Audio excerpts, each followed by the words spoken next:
Hey guys, and welcome to another episode of Follow Me 111 for the week of June 1st, 2015. My name, of course, is Sean Mudflaps Morrison, and I want to welcome you guys to our Star Wars episode. This is our 6th show, so we're calling it Revenge of the 6th. A little play on words there.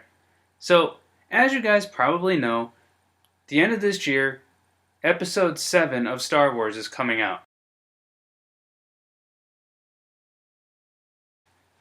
Now, to get into more of the excitement and more of the marketing, the outreach, the hey, come see our show, Disney has put on Star Wars Weekends once again this year.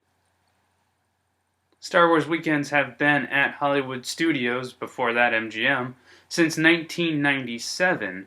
Now, this year, Star Wars Weekends, I think, got a little bit of a boost. They know their big movies coming out. The Walt Disney World Corporation has put tons of money into buying out Lucasfilm, into buying this, writing it without George Lucas involved this time. So this is something new. And they have tons of Star Wars fun in store when you go to the theme park. So the best thing about Star Wars Weekends is that you don't need a separate ticket. For example, if you go to Mickey's Not So Scary Halloween Party, or you go to Mickey's Very Merry Christmas Party, you gotta have a separate ticket, and they can be kind of expensive. But the great things with Star Wars Weekends and some other events, like we talked about before, the Epcot International Flower and Garden Festival, as if that name isn't long enough. But Star Wars Weekends, you don't need an extra ticket. You don't have to buy anything extra. You just have valid entry for that day, and you can have tons of Star Wars fun. So come with me. I was able to go there a couple weeks ago and saw some amazing things I'd like to share with you.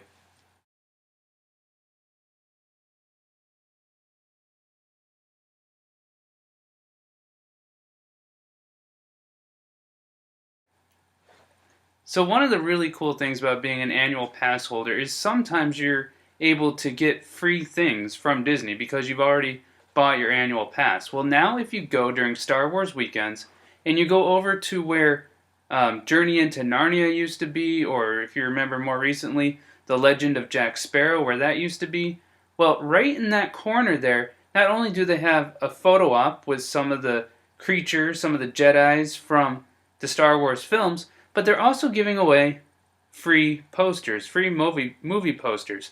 I don't know if you can see behind me, but up there is Boba Fett. This is one of the only places where you can get this poster. Now I'm going to give it out to the winner of the Follow Q, and we're going to jump a little ahead in today's show. But our winner for this week for the Follow Q was D. Fuller from Alabama. So I want to thank D for watching our show, for answering the Follow Q question correctly. And I also need to make a quick little announcement. If you did not watch our last podcast, this is going to be the last time until probably the end of July or maybe the beginning of August, where we're able to have an actual Follow Me 111 podcast. While I'm out on the road, I'm going to ask you guys to follow me to the crossroads.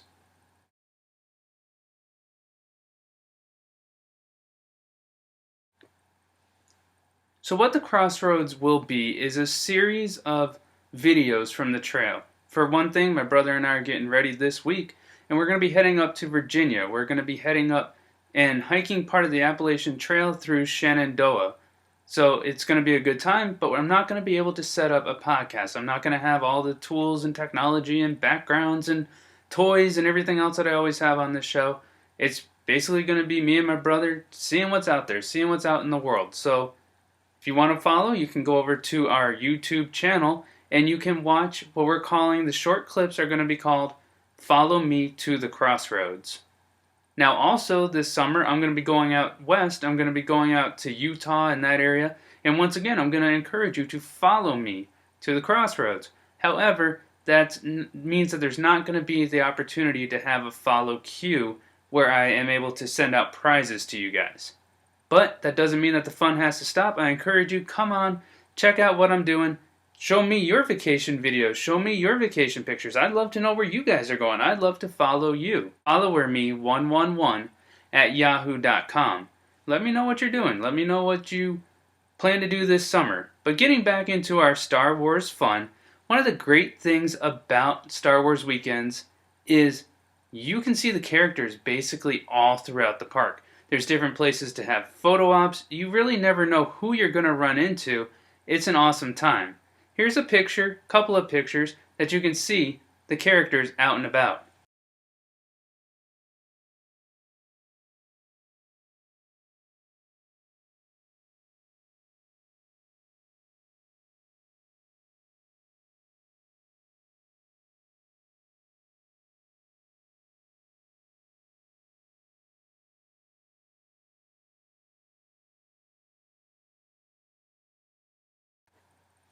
Now, Star Wars Weekends will be going on now through June 14th, and that means that if this is now the second, you've only got 12 days left before this thing's going to jettison into outer space, and you're not going to see it again this year.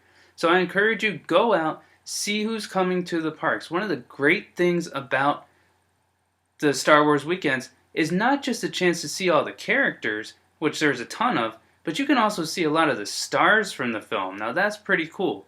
If you want to know who's going to be at this year's event, go over to our Facebook page. It's Follow Me 111 at Facebook, and there's a whole list of everybody who's going to be there. Frank Oz is going to be there. Lots of just different Star Wars characters and cast, whether it be from the cartoon series, whether it be from the movies. So come on out and see who's going to be there. Now, if you want to have breakfast and lunch with the characters, you can do that. There's two main places where you can go for character dining.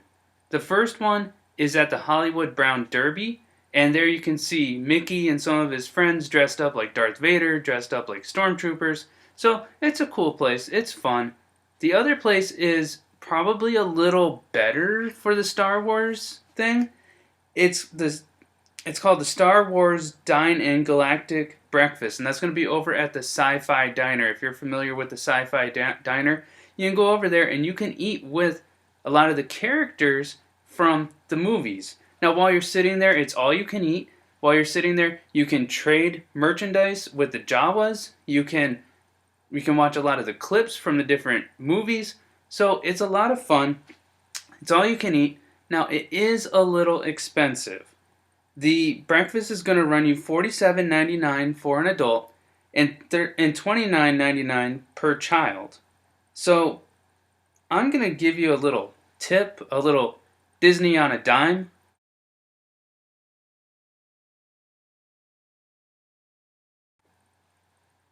So the Disney on a dime tip this week is this.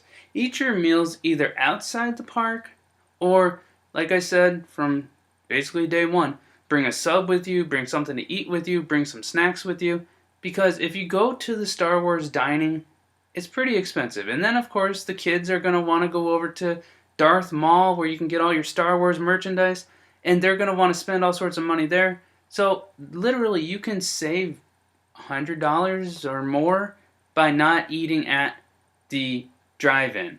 Now, what's cool is a lot of those characters who you get to have breakfast with are the same characters that are out on the streets just walking around. So you want your picture with Darth Maul? You can do that.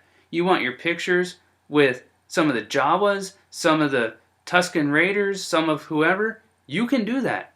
So it's right there, and it's actually free or included in the price of admission, so you don't really need to go to the all-you-can-eat buffet. It's cool if you want to, but I'm just trying to save you guys $1 or $2. So as you can see, you never know who you're going to run into at Star Wars Weekends.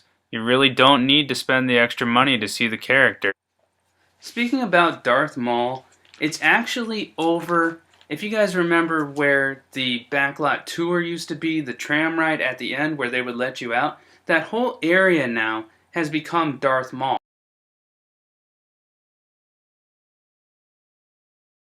And inside Darth Maul, you can get all sorts of t-shirts, toys, lightsabers, keychains, and the really cool thing is there's other characters in there that you can get your pictures with. So if you're looking for a place you want to go and buy some Star Wars merchandise, come check this place out. Now this year there are 3 different stores that are all pretty close right next to each other, one right after the other. The first one is Watto's Grotto. The second one is the Tuscan Refrigerators. And the third one is called X-Wing Collectibles.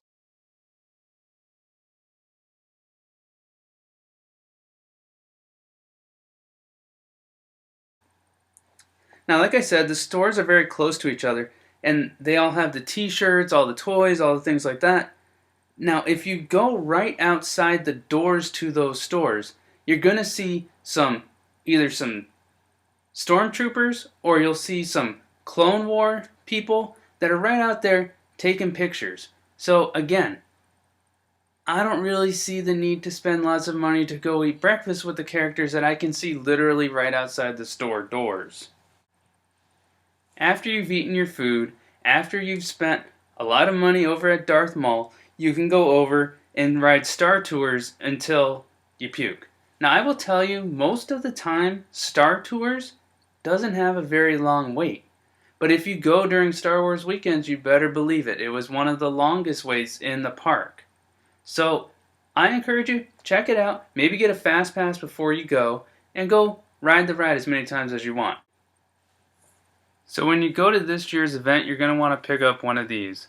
This is the Hollywood Studios Star Wars Weekends guide that they give you when you go inside the park. It tells you all sorts of things that are going on, where you can find them, what time the things are. But right over by Star Tours, they have Star Wars Rebels, the Ultimate Guide. Now, this is over where Monster Soundstage used to be, if anybody's familiar with that old attraction. They had the Drew Carey attraction there for a while. Well, this one is the Star Wars Rebels Ultimate Guide, and you can relive the exciting adventure of the crew of the Ghost as seen in Star Wars Rebels Season 1. So that's pretty cool. That's something that you don't see all the time. Now, also over in that same area is the Rebel Hangar. It's actually where the Backlot Express is, normally.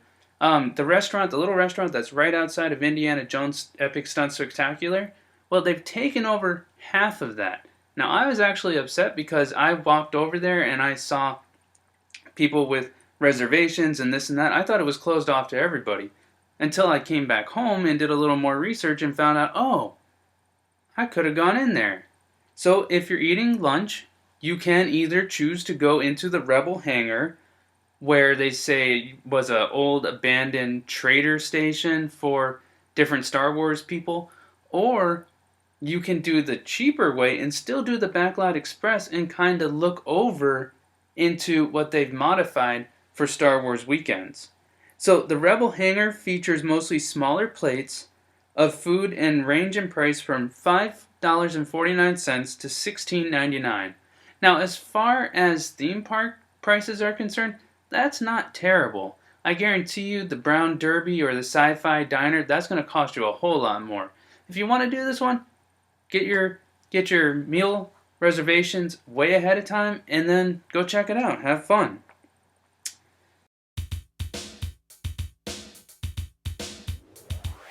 Chicken. Kung Pao. So as long as we're talking about food at Hollywood Studios, I want to tell you guys about some little place that I never even paid attention to. It's been there forever as far as I can remember. It's right across the street from where American Idol used to be. There's a little Dockside Diner. It actually looks like a riverboat. And it is called Min and Bill's Dockside Diner. I've always walked past that place. I never even paid attention to it. Until I was walking by, and it was towards nighttime. I'd been at Star Wars weekend all day, and I was pretty hungry. And I smelled pulled pork barbecue. It's one of my favorites. Now, they also had macaroni and cheese that goes inside the same plate. Now, this stuff is amazing. Number one, the mac and cheese is incredibly creamy. And number two, the pulled pork is delicious. Now, I will tell you, there was actually quite a lot of food. They handed me the cup, and I thought, what am I going to do with that? That's not that much. Literally, I was stuffed by the time I was done.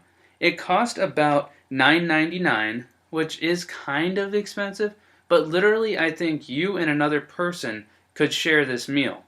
Now, if you also are there, they do have shakes, and I'm going to tell you I wasn't a huge fan of the churro shake. The churro shake, I believe it cost me $4.99 for it, and yeah, there was a little piece of a churro in it, but the ice cream itself, the milkshake itself, was not all that I was expecting. I was really hoping for it to be better. So, as far as the churro milkshake, I'm probably going to pass on that. But as long as they have that pulled pork, macaroni and cheese, you can guarantee I'm going to be back there. That stuff was delicious. The only drawback to the macaroni and cheese was the cup that they gave me, it didn't really hold in the heat. That stuff was so hot that literally I had to find a trash can nearby because all of the tables were taken. Everybody was getting in line for the Symphony in the Stars fireworks, which we'll talk about in just a minute. But I had to find a place to put this cup down because it was hot. So I found a nearby trash can, I put it on top of it, and I waited about 2-3 minutes for it to cool down enough that I could pick it up. If you've ever gotten a soda cup and you've put coffee inside of it, you know what I'm talking about, where it's just really hot. That's how this stuff was, and I was actually surprised that it was that hot. So, little tip, if it's really hot, find a place, set it down, do not scorch yourself. Now also, I'm going to tell you another tip, and that is try different things. Like I said, I walked past that little riverboat every time I've gone there since the time it opened in 1989. I don't think I've ever eaten there once. But I was pleasantly surprised when I tried something new. If you go to the theme parks as much as I do, and I'm not trying to show off, but I'm just telling you the truth, if you go very often, you can fall into a rut. Let's say, for example, not at the theme park, but at church. You go to church, you walk in, you know exactly where you're going to sit, you know your pew, you know your seat, and if somebody's sitting there, you're like, whoa, this is my spot.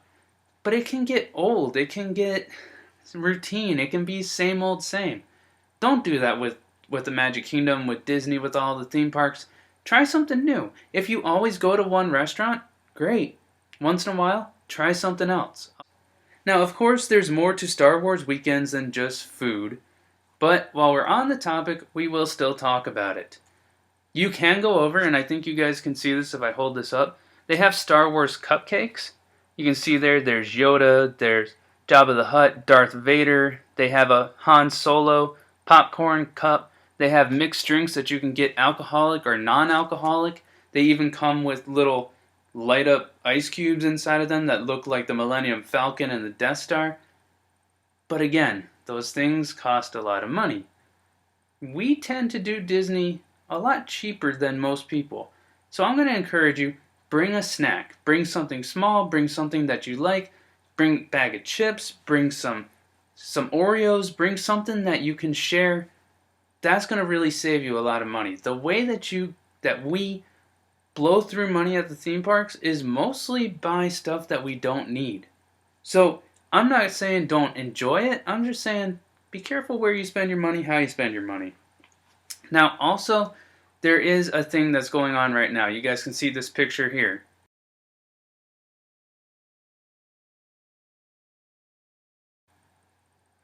There is a Boba Fett Stein that looks like the helmet of Boba Fett. Looks like the guy in the picture up there. As well as my little action figure Boba Fett here. It looks like his head. And inside of it, they have a plastic cup that you can put an icy type drink inside. And they're selling them for $9.99. Now, what's amazing is almost every day they're sold out. As soon as they go on the sale, they're out. Now I saw online you can actually go on eBay and buy it for $27.99. Seriously, $27.99 for a plastic cup? That's where we spend a lot of our money. That's where we got to be careful. It's cool to have collectibles. It's cool to have toys. Just make sure that you're not wasting all of your money on things that you don't really need.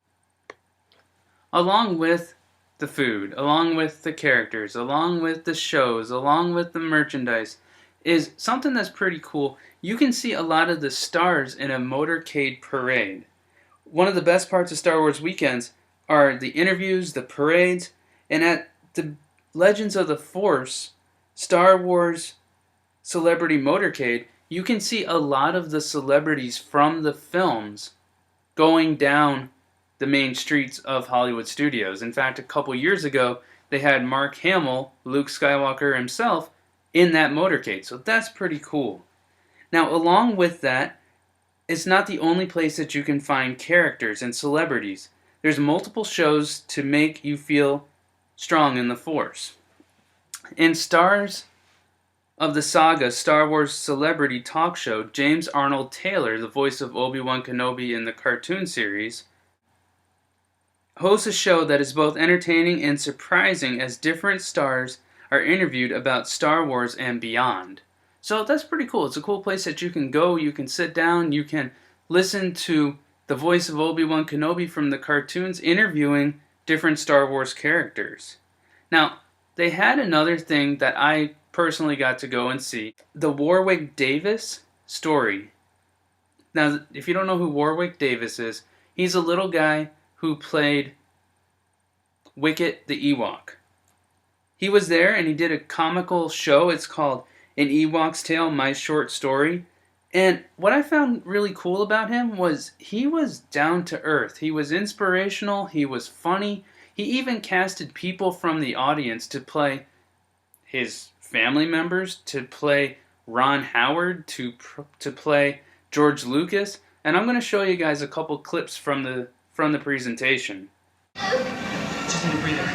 Go, Mike, you can do it.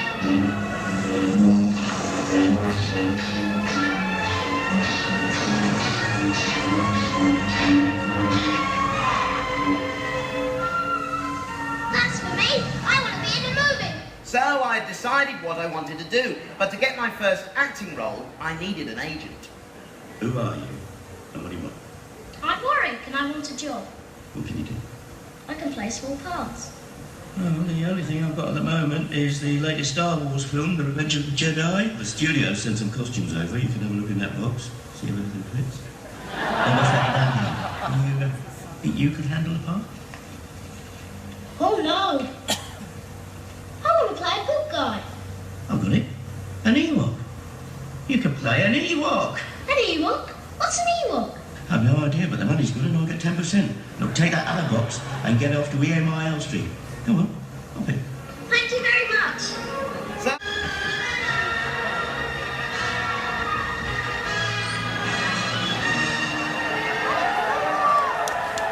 Please could you tell me where Ewoks have to report? What's an Ewok?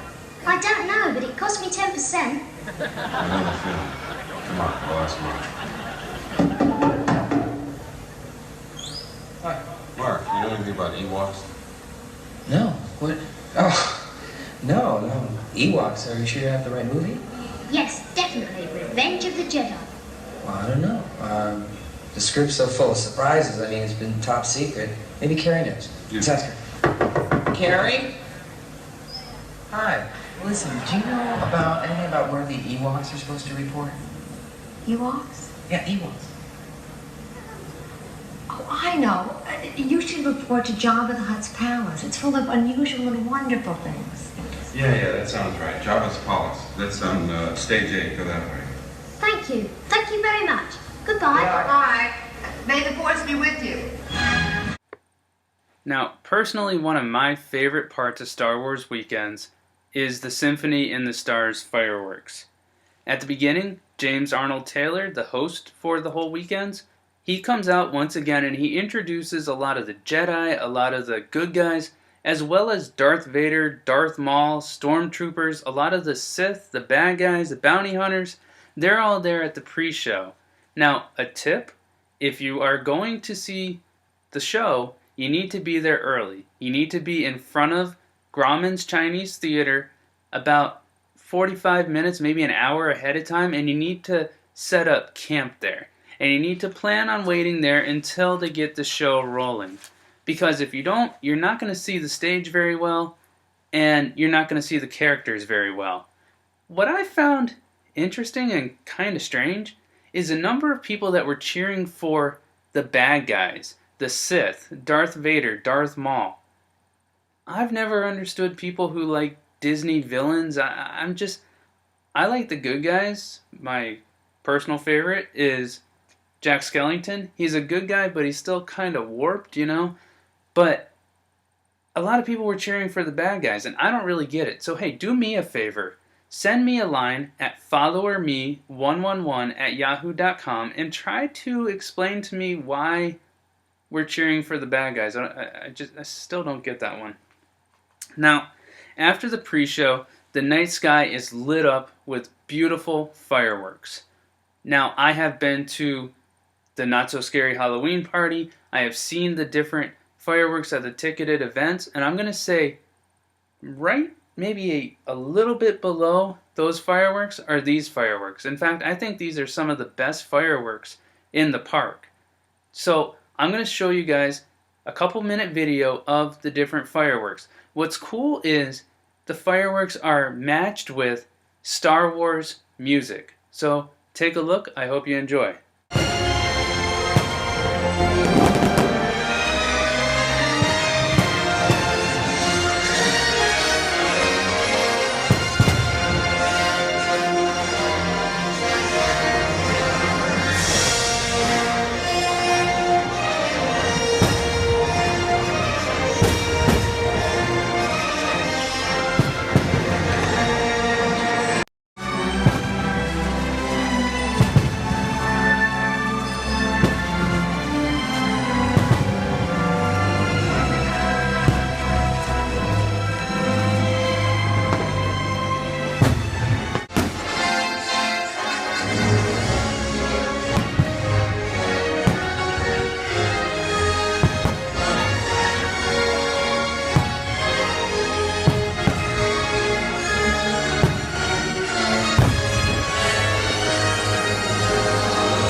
Now, my mom is not a Star Wars fan. In fact, my dad and I just were watching episode 1 the other night, and she went to bed instead of staying up and watching it. She wants nothing to do with Star Wars. But when the fireworks are on, she loved them. She thought they were beautiful. In fact, the next night, we were driving, and we were going past MGM. We were over by Blizzard Beach, and you could see the fireworks up in the sky, and they were so beautiful. My mom told me to pull over, park in the Blizzard Beach parking lot just so we could see the fireworks go off. So guys, I'm going to encourage you, make sure you see those fireworks because they are really pretty. Now, once again, I want to thank Dee for getting this week's follow Q question correct. I know that we skewed off a little bit because of my preaching schedule and because of Memorial Day weekend. But once again, that question was, what planet are Ewoks from? And Dee absolutely got it right. They're from the planet, the forested moon planet of Endor. Little biblical side note, I don't know if you guys know this. The word Endor, the name, actually comes from 1 Samuel 28, where Saul goes and he tries to find a witch, a woman, a soothsayer who can call up the spirit of the dead prophet Saul and have him advise the king on what to do. Now, the place where that witch lived was Endor. Did George Lucas borrow the name there? Is there some kind of a connection? I don't know. I just found it interesting. So that's in 1 Samuel 28. But I want you guys to follow me to the crossroads. Follow me, follow my brother, check out our adventures, send me your adventures, and as always, don't forget about the 100 subscriber challenge. 100 subscriber challenge. We want to get 100 people into this show before June 27th when we have our follow-up meetup at the Earl of Sandwich up in Orlando at Downtown Disney. Now, I've already given you guys 2 clues. I don't know if you remember, but the first one was, it's not easy being green. The second one is, the Bible says it has wings. And the third one is, it's fantastic, made of plastic. So, let me know what you guys think the winning answer is. And once again, if we get up to 100 subscribers, somebody is going to win a huge Disney prize pack. So send those answers in. Tell your friends, your family, your coworkers, check out this show. Now, along with handing out prizes, I also got these the other day. These are the official Follow Me 111 business cards. So I'm going to send that out to anybody who requests or anybody who gets the Follow Q question correctly. Another thing to make that Follow Me 111 subscriber challenge a little easier, you can probably see, where is it? There we go, right there. There's a little blue foot. You can click on that, and that's going to make you instantly able to subscribe to this channel. So do me a favor, check it out, click on the link, tell your friends, tell your family, tell your parents, come and join this group. Now to go with that, if you aren't able to be in the Orlando area on June 27th, but you will be in South Florida on July 3rd, we're having a beach bash and an outreach. What's that going to look like? It's going to look like noon on Friday, July 3rd. We're going to meet. We're going to have barbecue over at the Pompano Beach Pier. So come out, have some food, have some fun. There'll be some great music to go with it. And on top of that, when we finish eating, we're going to get water bottles that are going to have Bible verses on them, and we're going to hand them out to people as they walk down the street. Now, hopefully we can get some conversations going. Hopefully we can pray with some people. So come check that out and keep us in prayer. Now, also to go with that, you can always keep in touch with us at our various media outlets, whether it's the Facebook page, whether it's followerme111@yahoo.com. We're on Twitter, we're on Instagram, now we're on Pinterest, same name, Follow Me 111. So guys, come check us out. Let us know that you're out there, that you're listening, and that you want to be a part of this community. So, as always guys, thank you, have a great night, and may the Force, better yet, may the Lord be with you.